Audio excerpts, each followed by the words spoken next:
Y Norma, ¿está bien?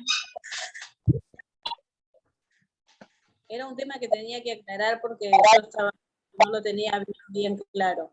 Porque mi duda venía justamente por el tema del bautismo, porque me han preguntado si los niños se pueden bautizar y a partir de qué edad, como si pasara por la edad. Y me parece que pasa por la conciencia más que por la edad, del arrepentimiento, de los pecados que uno pueda tener, ¿no? Mirá, ahora cuando vamos a hablar de la salvación, llega un punto en el que se habla del bautismo del Espíritu Santo. ¿Sí? Y ahí dice que hay 3 bautismos. El bautismo en el Espíritu Santo, ¿sí? O sea, el Espíritu Santo nos bautiza, pero también Cristo nos bautiza. Y hay 2 bautismos, quiero decir. Es un tema muy complejo porque hay que tratar de cambiar el chip, ¿no? De reiniciar la computadora que tenemos dentro de nuestra cabeza.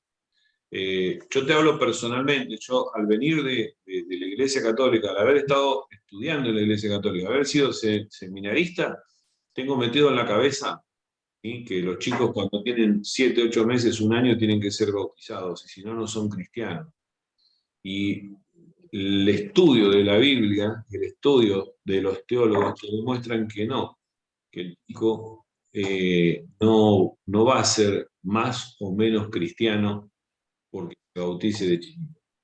Tiene que tener conciencia, tiene que saber de lo que está pasando, tiene que entender lo que está sucediendo, tiene que entender lo que él está haciendo, ¿sí? Y no puedes a un chico que todavía no sabe la diferencia entre el pecho izquierdo y el pecho derecho de la madre, hacerle entender que si no se bautiza, no es cristiano.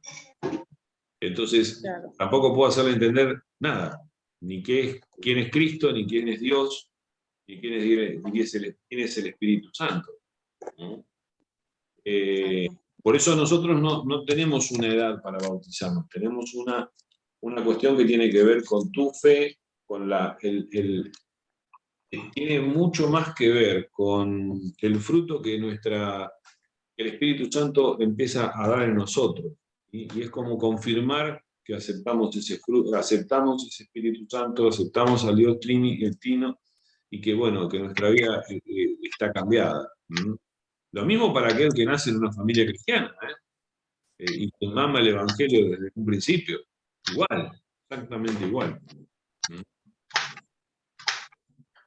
Bueno, ¿quieren que sigamos con el próximo tema? Hoy comienza, así como hemos visto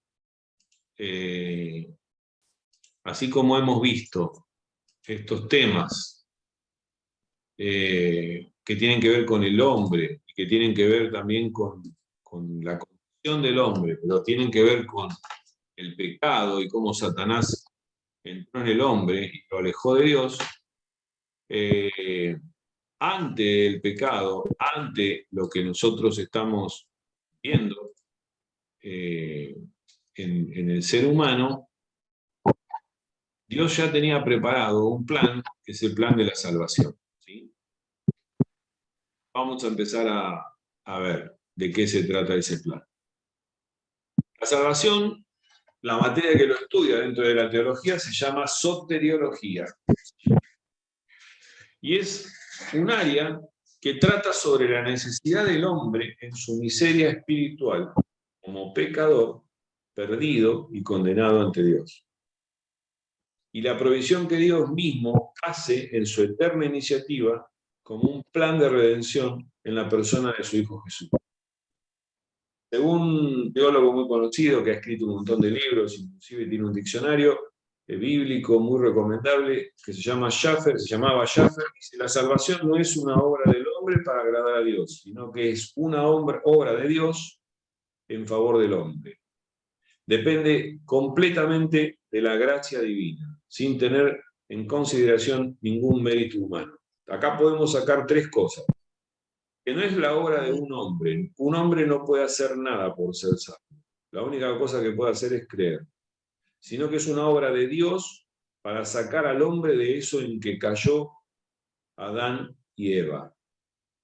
Y no depende de nada que sea mérito nuestro, sino de la gracia de nuestro Señor. Y esa gracia es infinita. ¿Cuál es el objetivo de la salvación? El objetivo es el hombre caído en su pecado. Habíamos dicho que el pecado es universal, produce culpabilidad, ¿sí? Todos los miembros de la raza humana, salvo uno, han sido y serán pecadores por naturaleza. ¿Quién es ese uno? Cristo. ¿Sí? Romanos 8, 3:9, así lo dice. ¿Qué pues? ¿Somos nosotros mejores que ellos? De ninguna manera, pues ya hemos acusado a judíos y a gentiles que todos están bajo pecado. Todos están bajo pecado.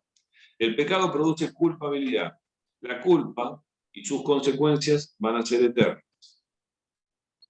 Las características del pecado, habíamos dicho que constituye una ofensa contra la santidad de Dios, es errar al blanco, transgresión, perversión, iniquidad, mal, maldad, error, delito, etcétera, etcétera, etcétera, desobediencia, incredulidad. ¿Cuáles son las consecuencias? Para la creación, ¿sí? A la creación divina de Dios la contaminó y la frustró, ¿sí? Y a la raza humana le produce una maldición para toda la tierra, dolor en la mujer, como habíamos dicho, continua y completa inclinación del hombre hacia el mal. Otra consecuencia es la muerte. ¿Sí? La muerte, Romanos 6:23, dice, porque la paga del pecado es muerte, mas la dádiva de Dios es vida eterna en Cristo Jesús nuestro. La muerte tiene tres características, o puede ser tres tipos de muerte: la muerte espiritual, la física y la eterna. ¿Sí? La muerte espiritual es la separación del hombre con su creador. La muerte física, bueno, Dios había creado a un ser que no iba a morir nunca, pero le dice a Adán y a Eva, Adán, polvo eres y al polvo volverás. ¿Sí? Lo que yo te había prometido ya no lo vas a tener. La parte material y la parte espiritual del hombre se van a separar. Y la muerte eterna, también llamada muerte segunda, como consecuencia de esa muerte espiritual, después de la muerte física está la separación eterna de Dios. ¿Sí? Esto es lo que produce el pecado, es las tres tipos de muerte que produce el pecado. ¿En qué se convirtió el hombre pecador? Bueno, en enemigo de Dios, en hijo de la ira, esclavo del pecado, muerto en delitos y pecados, ¿sí? Sujeto a la condenación eterna. Dice el teólogo Francisco Lacueva, significa que el hombre ha perdido la radical orientación espiritual hacia Dios, por culpa de su egocentrismo, de su autosuficiencia y de su carácter rebelde, que no puede cambiar por sí mismo su carácter ni su conducta, de modo que sea capaz de amar a Dios sobre todas las cosas y de cumplir su santa ley. En este aspecto, no puede realizar ni siquiera un solo acto que alcance el nivel moral prescrito por Dios. Maravilloso. Maravilloso que Dios sea tan, pero tan misericordioso que haya preparado un plan para salvarnos. ¿Sí? ¿Qué necesita el hombre para ser salvo? El hombre está bajo el control de Satanás. Esto como un repaso de lo anterior, ¿no? Es incapaz de lograr su salvación y de llegar a la altura moral de Dios. Está inhabilitado para eso. Solamente puede ser libertado por alguien que tenga capacidad moral y poder para hacerlo. Y el único que puede tener todo esto, ¿quién es? Jesucristo. Para su salvación el hombre necesita un mediador. Esto significa, esta iniciativa fue tomada por Dios, quien nos dio un mediador entre Dios y los hombres, que se llama Jesucristo. Pero este mediador tenía que poseer una naturaleza y atributos de aquel ante quien él actúa y que asimismo participa de la naturaleza de aquellos a favor de los que él actúa, excepto, claro, en el pecado. ¿Qué quiere decir? Que el mediador tenía que tener la naturaleza de Dios, pero convertirse en algo parecido a lo que era el hombre, pero con una condición, ¿sí? Una excepción, que es el pecado. ¿Cuál es el propósito de la salvación? Miren lo que dice 2 Timoteos 1, del 9 al 10. Dice, Él nos salvó y llamó por llamamiento santo, no conforme a nuestras obras, sino según el propósito suyo y la gracia que nos fue dada en Cristo, antes de los tiempos de los siglos, pero que ahora ha sido manifestada por la aparición de nuestro Salvador Jesucristo, el cual quitó la muerte y sacó a luz la vida y la inmortalidad por el Evangelio. El propósito de la salvación se puede dividir en 5 etapas, o se desarrolla en cinco etapas. El eterno don de la gracia en Cristo, la aparición histórica de Cristo para abolir la muerte a través de su propia muerte y resurrección. Si no hubiera muerte y resurrección, no sería completo. El llamado personal de Dios a los pecadores, por la predicación del Evangelio, la santificación de los creyentes y la perfección final cuando ese llamamiento sea consumado. Vamos a explicarlo.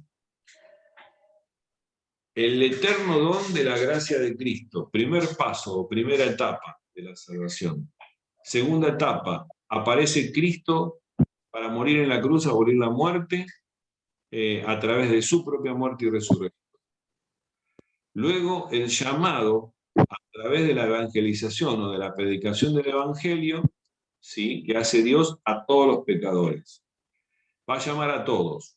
Todos van a poder escuchar, ¿sí?, el Evangelio.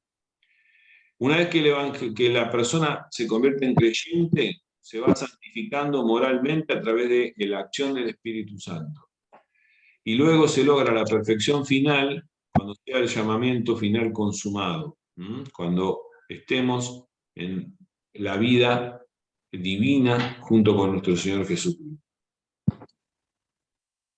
Fíjense, yo se lo decía a Fabián esto, que después de la prédica de Justo de hace unos días, que hablaba de convertido o convencido, yo me creía muy convertido, pero después de haber preparado esto y de haber llorado y haberme quebrantado en cada uno de los puntos, me di cuenta de que entendiendo esto, entiendo la grandeza cada vez más grande para mi entendimiento de Dios, Padre, Hijo y Espíritu Santo, de haber preparado esto para nosotros. Así que les recomiendo que este punto, cuando puedan, lo vuelvan a leer y a releer, no este punto, sino este tema, la salvación, porque es increíble que Dios haya preparado esto para nosotros y nos haya servido en bandeja solamente a cambio de nuestra fe, de creer en Él. ¿Cuál fue el medio que usó Dios para la salvación?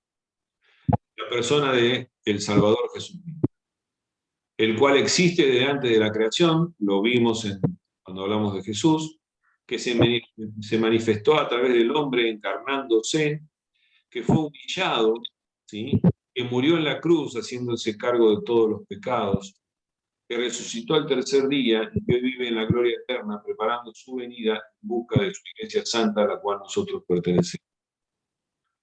¿Cuál es el alcance de la muerte de Cristo? ¿Por quién murió Cristo? La muerte de Cristo es una muerte única, vicaria, sustitutiva y eficaz. Traducido, es una muerte única.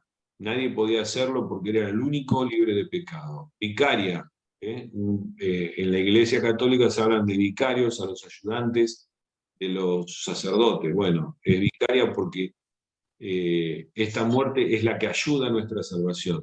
Sustitutiva, porque Él se sustituye nuestra vida con la de Él.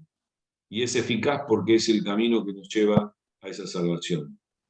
Cristo fue solidario con el hombre en toda su responsabilidad, no en su culpabilidad. Él no fue culpable, fue libre de pecado, ¿sí? O sea, se hizo cargo de la responsabilidad del hombre, ¿sí?, pero él era libre de pecado.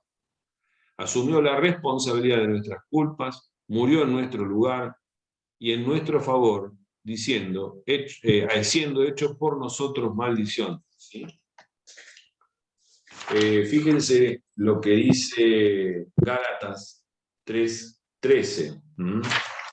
Lo vamos a buscar y lo vamos a leer. Cristo nos redimió de la maldición de la ley, hecho por nosotros maldición, porque está escrito, maldito todo el que es colgado de un madero. La cruz fue un lugar de transferencia. ¿Qué transferencia? Se transfiere el pecado y la culpabilidad y la responsabilidad a una persona que era libre de pecado en la cruz. ¿Por quién murió Cristo? Por todos los hombres, dando una redención universal o ilimitada. ¿Por qué? Porque la salvación es para todo aquel que cree. Juan 3, 14 a 17 dice: y como Moisés levantó la serpiente en el desierto, así es necesario que el Hijo del Hombre sea levantado, para que todo aquel que en él cree no se pierda, mas tenga vida eterna. Moisés, si ustedes se acuerdan, habían aparecido un montón de serpientes entre el pueblo y picaban a la gente, ¿no? Entonces Moisés ora al Señor y él le dice que haga una serpiente y que la levante, una serpiente trucha, ¿no? Una serpiente de metal. Cada vez que Moisés levantaba la serpiente, ¿sí? Las picaduras de esas serpientes en el pueblo eran sanadas. Y dice la palabra que, y como Moisés levantó la serpiente en el desierto, así era necesario que el Hijo del Hombre sea levantado, ¿sí? La cruz. ¿Para qué? Para que todo el que cree no se pierda, mas tenga vida eterna. Porque de tal manera amó Dios al mundo que ha dado a su Hijo unigénito, para que todo aquel que en él cree, no se pierde, mas tenga vida eterna, porque no envió Dios a su Hijo al mundo para condenar al mundo, sino para que el mundo sea salvo por él. Maravilloso. Murió para invitarnos como una invitación de Dios para todos nosotros, para todos. Pero lo cierto es que muchos son llamados, pocos son los elegidos. Y esto es un punto muy importante. Él murió por todos, por todos, por todos, por todos. Pero muchos son los que son llamados y pocos son los escogidos. Mateo. Hola. Hola. Sí. Sí.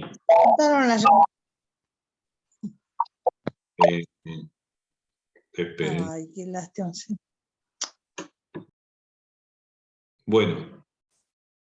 Mateo 22, 14. Muchos son llamados y pocos escogidos. Mateo 20, 16 dice: así que los primeros serán postreros y los postreros primeros, porque muchos son llamados, mas pocos son los escogidos. Continuamos. La victoria en la cruz. La locura de la palabra de la cruz. La locura de la predicación.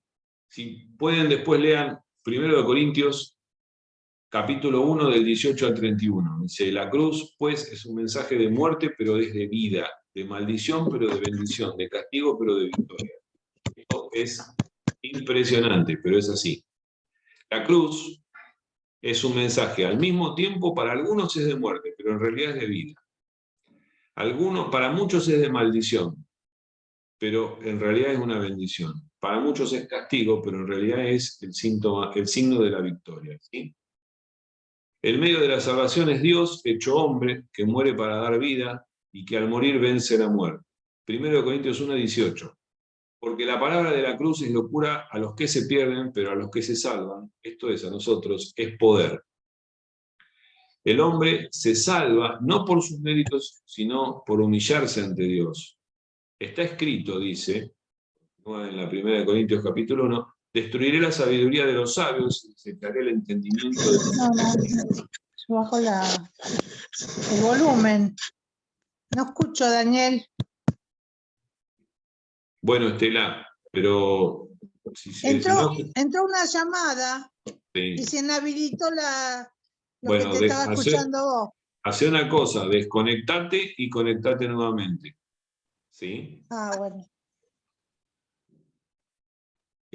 ¿Dónde está el disputador de este siglo? ¿No ha enloquecido Dios la sabiduría del mundo? La salvación es predicada por el mensaje que los hombres no quieren oír. Miren lo que sigue diciendo la primera carta de Corintios capítulo 1. Pues ya que en la sabiduría de Dios el mundo no conoció a Dios mediante Agradó a Dios salvar a los creyentes por la locura de la predicación, porque los judíos piden, pero espérenme un cachito, porque los judíos piden señales y los griegos buscan sabiduría, pero nosotros predicamos a Cristo crucificado, para los judíos ciertamente tropezadero, para los gentiles locura, mas para los llamados, así judíos como griegos, Cristo, poder de Dios, sabiduría de Dios. Y es efectuada mediante un milagro de Dios transformando pecadores. Porque lo insensato de Dios es más sabio que los hombres, y lo débil de Dios es más fuerte que los hombres. Pues mirad, hermanos. El sonido de...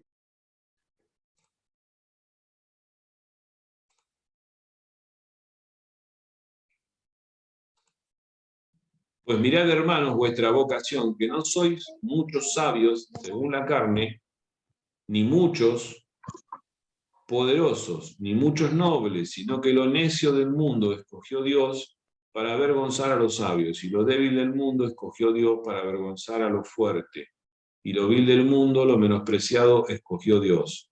Lo que no es, para deshacer lo que es, a fin de que nadie se jacte de su presencia, mas por él estáis vosotros en Cristo Jesús, el cual nos ha sido hecho por Dios sabiduría, justificación, santificación y redención, para que, como está escrito, el que se gloria, glóriese en el Señor. ¿Cómo fue la muerte de Cristo? La muerte de Cristo fue una muerte voluntaria. Estela, Sí. vos me estás escuchando, ¿no? Vos me escuchás a mí. Sí.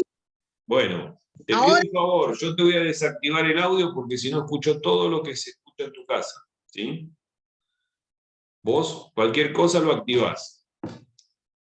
¿Cómo fue la muerte de Cristo? Fue una muerte voluntaria, vergonzosa, violenta, vicaria y victoriosa. Y acá están los pasajes que podemos leer. Vamos a ir un poquito más rápido.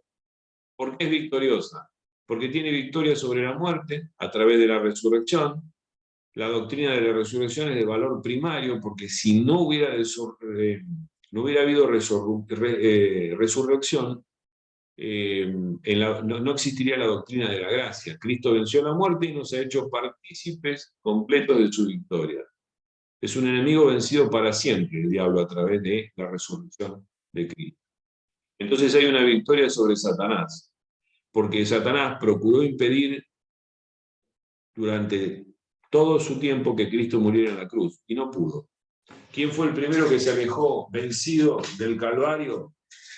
Satanás. Porque Cristo venció a Satanás y a todas sus huestes, triunfando sobre ellos en la cruz. Por eso es que nosotros tenemos victoria sobre Satanás siempre que creemos en Jesús. Cuando no tenemos victoria sobre Satanás, es porque nuestra fe flaquea. Miren lo que dice, esperen que lo encuentro, ¿no?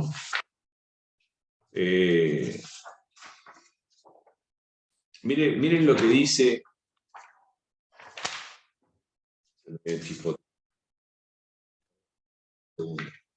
miren lo que dice, por ejemplo, cuando hablamos de la muerte sobre Satanás, vamos a ver.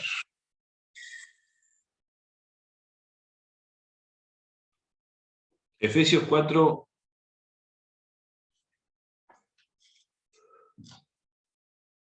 Hebreos 2:14. Así que, por cuanto los hijos participaron de carne y sangre, él también participó de lo mismo para destruir por medio de la muerte al que tenía el imperio de la muerte, esto es al diablo.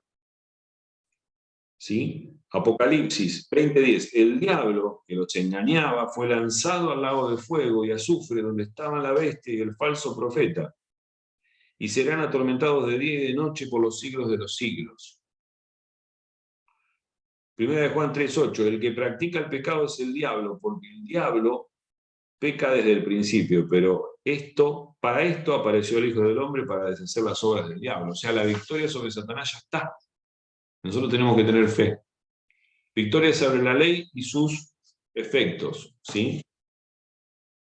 ¿Por qué victoria sobre la ley? Miren lo que dice 2.14. Anulando, Colosenses 2.14. Anulando el acta de los decretos que había contra nosotros que nos eran contrarios, quitándola de en medio y clavándola en la cruz.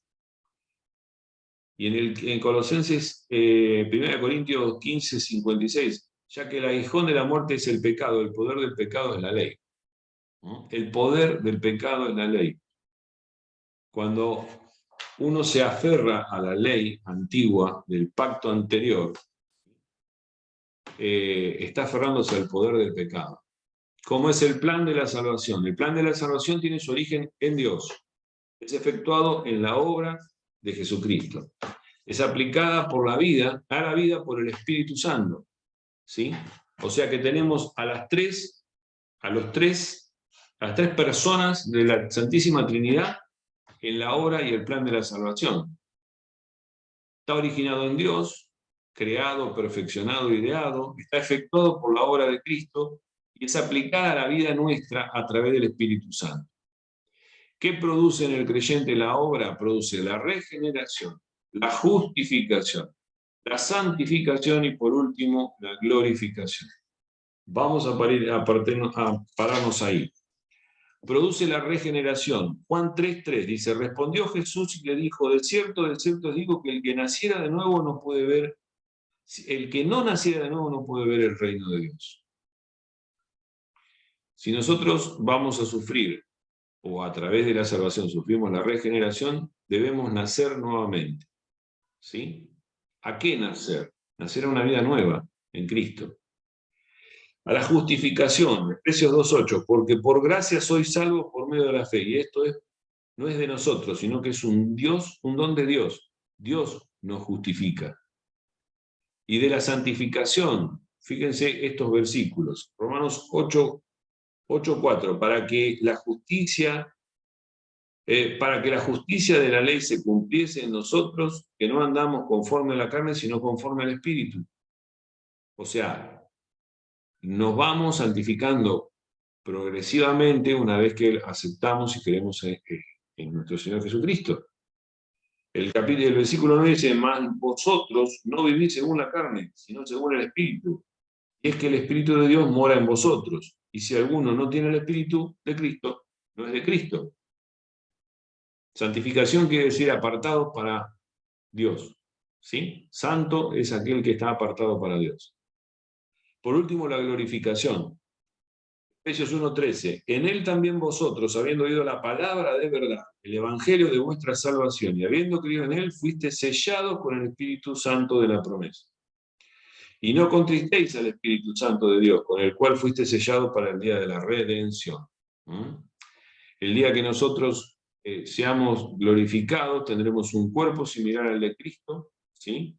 Con algunas características que Cristo solamente puede llevar, que son las marcas de la cruz, porque fue el que cargó con nuestros pecados.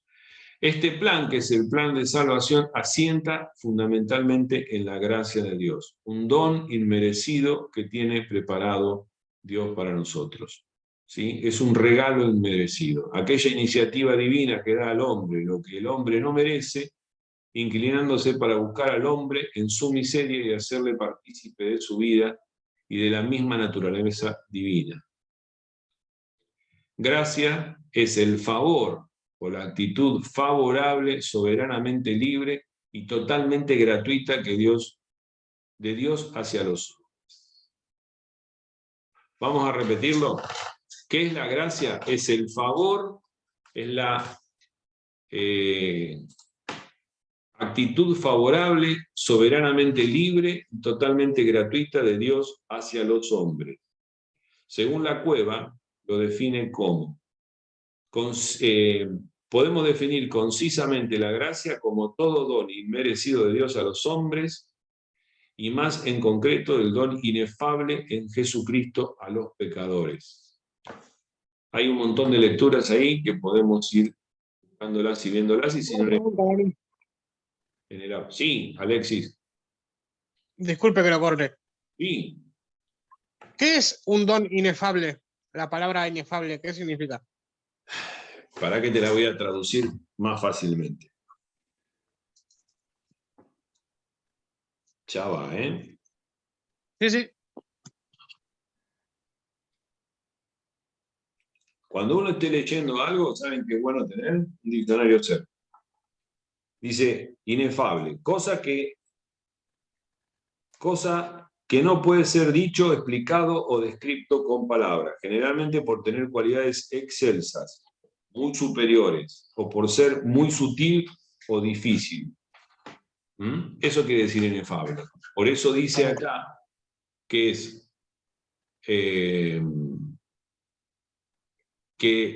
es un don inefable de Dios. O sea, es algo que no se puede decir, explicar o describir con palabras.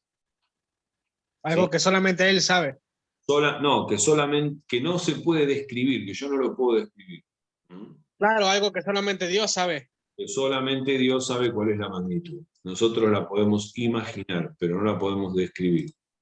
Ahí está. Gracias, Dani. Por favor. Decretos de salvación. ¿Qué es un decreto de salvación? ¿Qué es un decreto divino? Los decretos divinos son los ejercicios de la voluntad de Dios. O sea, a Dios se le ocurre, por su voluntad, decretar algo, ¿sí? Con respecto a cierta cosa o evento que se produce o que puede producirse. O sea, los decretos son lo que le da particularidad al plan de Dios. Son los pasos, como quien dice, del plan de Dios. Esos decretos, ¿sí? Tienen características. El decreto de Dios siempre es eterno, fue formado en la eternidad, aunque su ejecución se produzca a lo largo del tiempo. Lo son también todas las partes que lo expresan, o sea, son eternas todas las partes que lo expresan. En la mente de Dios el decreto es uno, aunque en su ejecución hay una sucesión temporal, ¿sí? Primero de Pedro 20, ya destinado desde antes de la fundación del mundo, pero manifestado en los postreros días por amor de vosotros. Quiere decir que este decreto, que fue el decreto de la salvación, que es eterno, antes de que se creara el mundo, ya Dios lo había decretado, ya lo tenía pensado, ya sabía Dios en su omnisciencia, omnipotencia y omnipresencia, sabía que Dios, el hombre que él iba a formar iba a pecar. ¿Sí? Otra característica del decreto es que todo decreto es libre, ¿sí? No hay condicionamiento alguno para la determinación y eficacia de un decreto divino.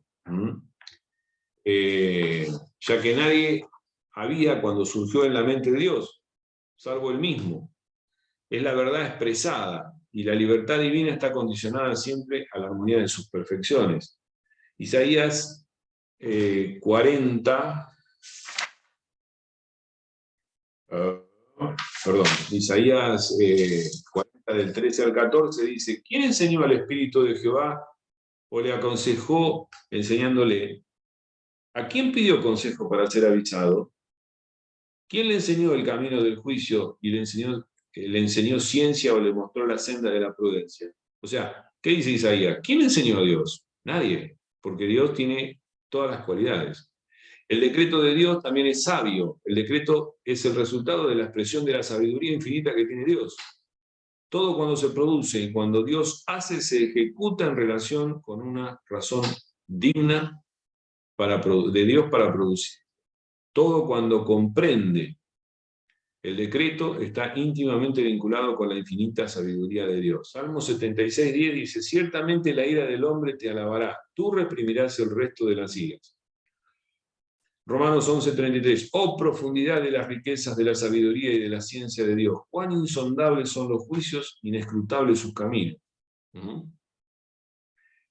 Todo decreto divino es incondicional, su ejecución no se condiciona a circunstancias que lo determinen, sino que la supera e incluye a todas ellas.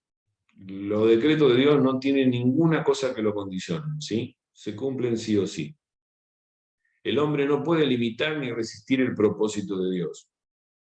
Y esto lo podemos ver en nuestra vida propia, ¿eh? Nosotros queremos ir para la derecha, pero Dios quiere que vayamos para la izquierda.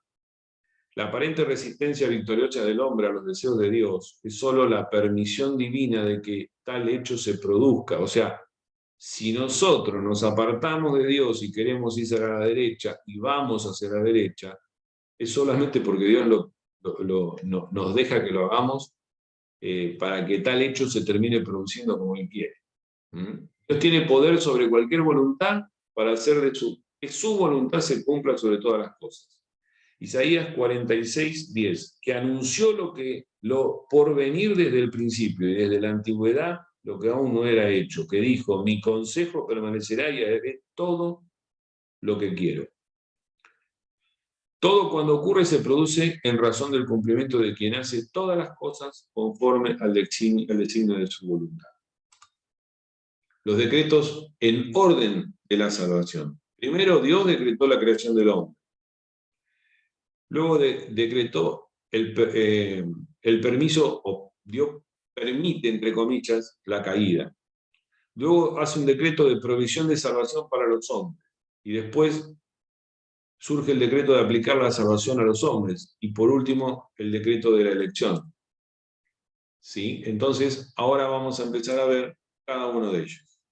El decreto de la creación del hombre, por el que Dios establece la aparición del ser humano conforme a su propósito. El decreto que permite la caída, o sea, que Dios mismo permitió que Adán y Eva pequen, aunque no determina en sí, lo permite, ¿sí? El decreto de provisión de salvación, en el que se establece el modo y tiempo y persona que efectuaría la salvación. Fíjense, Gálatas 4:4. Dice, pero cuando vino el cumplimiento del tiempo, Dios envió a su Hijo, nacido de mujer y nacido bajo la ley.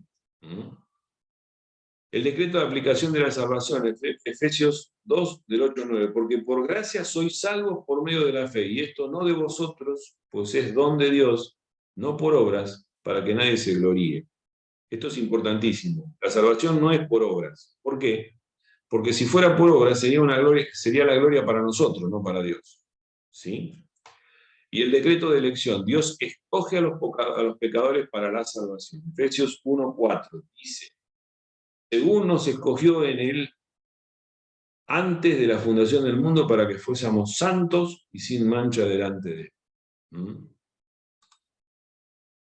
Elección. Bueno, vamos a hacer una cosa. Nos quedan 1 minuto 37 y nos queda todavía cerca de, no sé, muchísimo. Vamos a dejar esta parte de la salvación para la próxima, para que no se nos... que la cadena que vamos a hacer para entender completamente el proceso de la salvación no se corte y no tengamos que volver para atrás. ¿Les parece? Oramos. Padre, en el nombre poderoso de tu Hijo Jesús, te doy gracias por este tiempo, te doy gracias porque nos pudimos volver a conectar, porque podemos otra vez aceptar y entender todo lo que vos tenés preparado para nosotros y comprender un poquito más que tu gracia es tan grande, pero tan inmensa, que por más que nosotros nos apartamos, vos, por más que queremos ser un poquito más poderosos que vos, igual que quiso el diablo, vos tenés todo preparado para que desde antes de nuestra creación inclusive nos proveas de esta salvación hermosa y divina a través de tu Hijo Jesús. Te damos toda la gloria, todas las alabanzas, Señor, y dejamos nuestras vidas, nuestras familias y todo lo nuestro en tus manos, porque vos sos el que tenés preparado tanto la vida terrenal como la vida divina a tu lado para nosotros. Gracias por